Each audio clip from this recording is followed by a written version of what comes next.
I had a decision to make here. I could have lied to the bounty hunters, claiming that I had no idea where Trent was, in order to avoid whatever hellish clash they would have engaged in. But at the same time, I was thinking that they'd actually be able to take him out, which would have meant at least one huge problem being solved. Also, it was pretty obvious that hiding by myself would only be a temporary reprieve. Something would find and kill me eventually. There was obviously no chance of me defeating the Messiah by myself. But the bounty hunters, well, I was hopeful. With that in mind, I began retracing my steps, leading the two towards the corridor where Trent and Kaz were about to throw down, hoping that the latter had at least managed to weaken the former. However, as soon as we turned our first corner, we came across 5 middle school-aged kids. They all had a faint, dark purple smoke rising up from their bodies, with blacked-out eyes and fang-like teeth. I suppose the assumption could have been made that they might have been possessed. What made it even more complicated was the fact that they were kids. Could we really just kill them? Alright, I said. Let's think of a way to incapacitate and restrain them. I acted first, attempting to grab one of the kids and put them in a chokehold. Like I said, I'm not the smartest guy. As soon as I got close, the kid grabbed me by the arm and swung me into the lockers with beast-like strength. The bounty hunter simply laughed in response.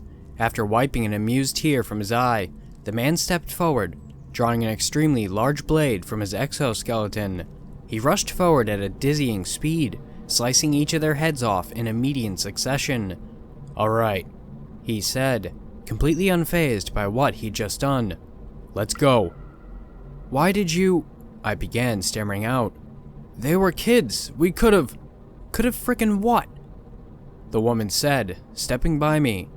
"Gotten your butt ripped apart by them?" And then she scoffed. "Don't tell me you were thinking they could be changed back. It really doesn't work like that." I stood there for a second, horrified by their blatant cruelty. But the realization quickly dawned on me. What else could we have done? It wasn't so much that I was disturbed by what they had done. That part seemed inevitable. It was more so the attitude they displayed whilst doing it.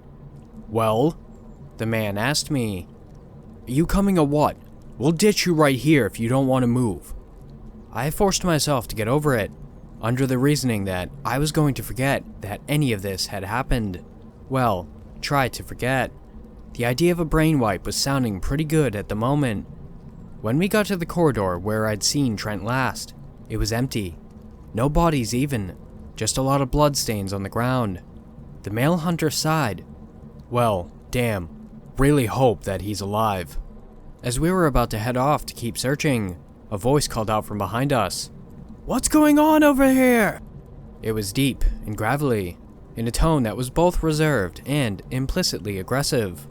We turned around, seeing an older man, maybe mid-40s, clad in dark green tactical gear. His hair was cut short, and one of his eyes had a gnarly scar running through it. He chewed on his cigar, seemingly analyzing the three of us. "Are you my targets?" he asked, probably not expecting an answer. The male hunter shook his head. "I don't think so. Who the hell are you?" "Calhoun," the man responded. "Class 1, Holy Soldier." "Another one?" Ugh, I thought to myself. "Let's see," he continued. "I'm sensing no power coming from him," he said, pointing towards me. "But you two, what's your business here?" He gestured towards the hunters. "Our business?" The woman spoke up.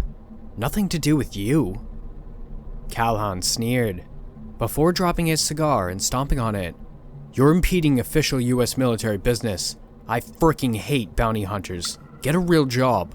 The male hunter sneered back as he stepped forward. "What, like yours? You're a real saint, you simpering puppet." Calhoun's lips curled into a really unpleasant smirk. "Good. Throw the first punch. Make it even better for me."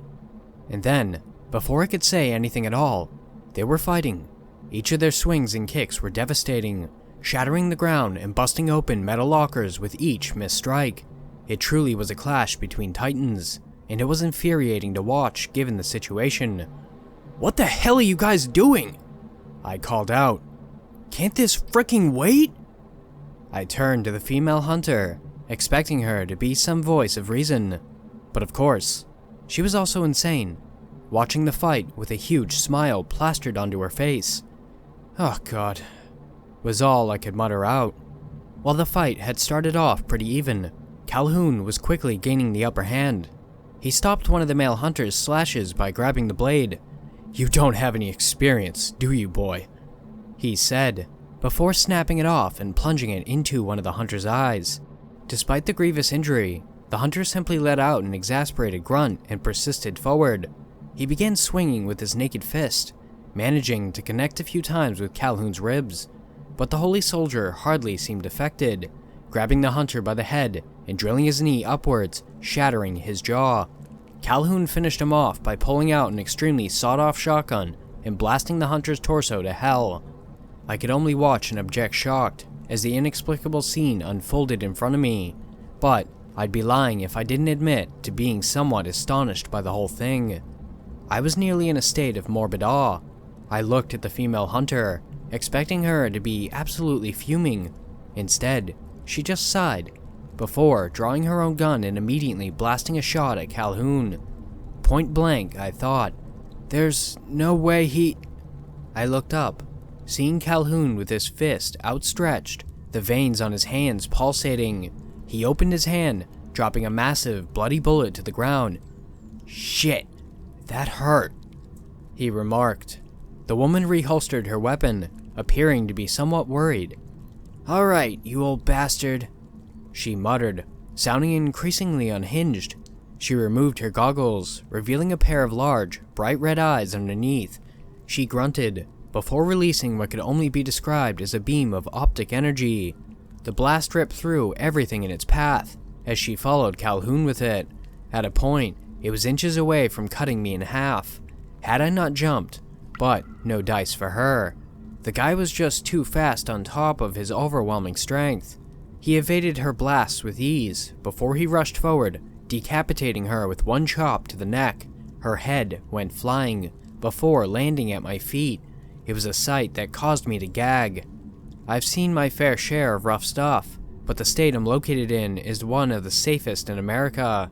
Maybe if I was based in a rougher place, my resolve would have been higher, but that just wasn't the case here. Calhoun turned to look at me, wiping blood from his hands. "SWAT, huh?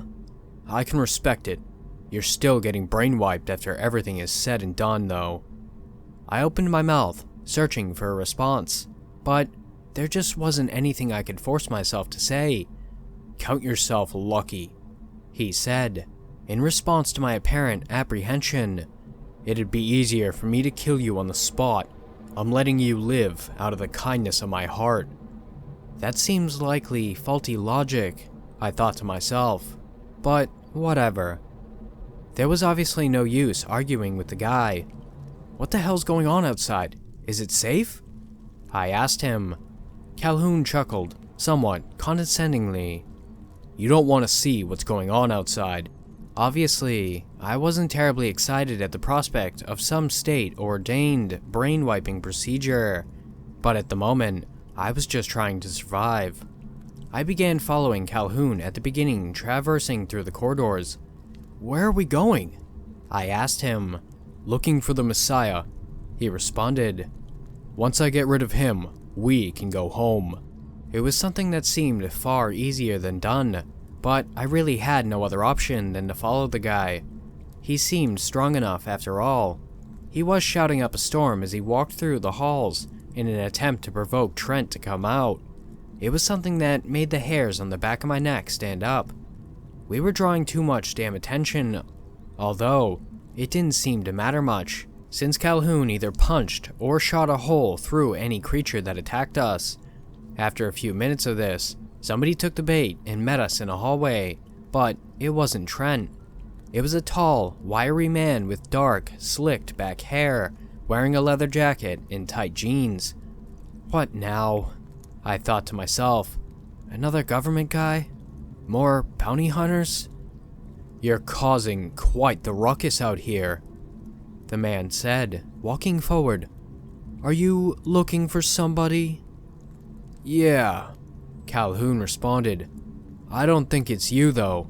I can tell that you're no stranger than this guy," he said, gesturing towards me. The man smirked. "Cool ability.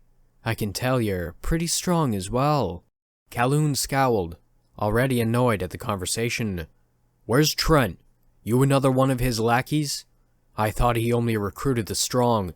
Can't imagine he'd choose fodder like you." "Yeah," the man smirked. "Can't imagine it either." As soon as he finished the statement, thick veins began to bulge out of his neck.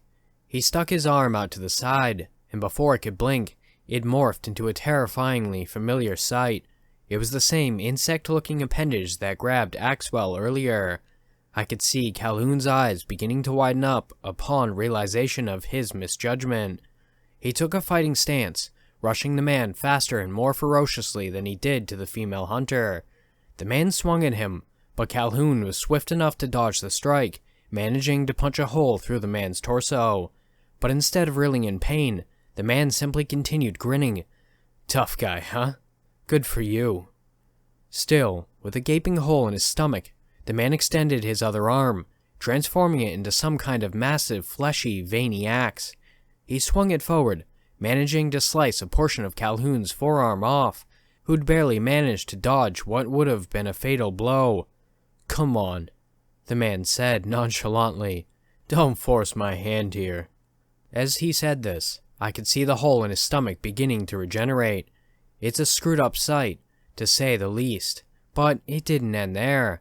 The man's legs seemed to revert back into his torso, with a collection of long, arachnid-esque legs quickly popping out in their place. "This feels as gross as it looks, you know." At that point, he'd become far faster than Calhoun. He crawled into the walls and ceiling, before splitting Calhoun's head down the middle with his hand axe.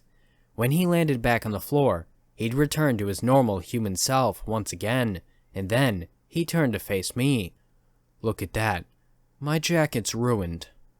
I was running before he finished his sentence. However, he didn't seem to put much effort into the chase, whistling as he marched behind me, sustaining a moderate pace at best. I ran like hell for around 10 minutes, evading stray creatures in the process. At this point, I found an empty computer lab and barricaded myself in there. It didn't take long for the man to find me though, but for whatever reason, he didn't barge in immediately. Instead, he's talking to me through the door, telling me that no matter what I do, I'm going to be transformed into one of Trent's messengers, that he has a quota to fill. Shit, he just broke in. Thanks for watching, Wolfpack. If you want to submit your story, my email and subreddit will be in the description below. And also, if you're not subscribed, please do if you want. And don't forget to like and comment as well. Have beautiful nightmares. And I will see you next time.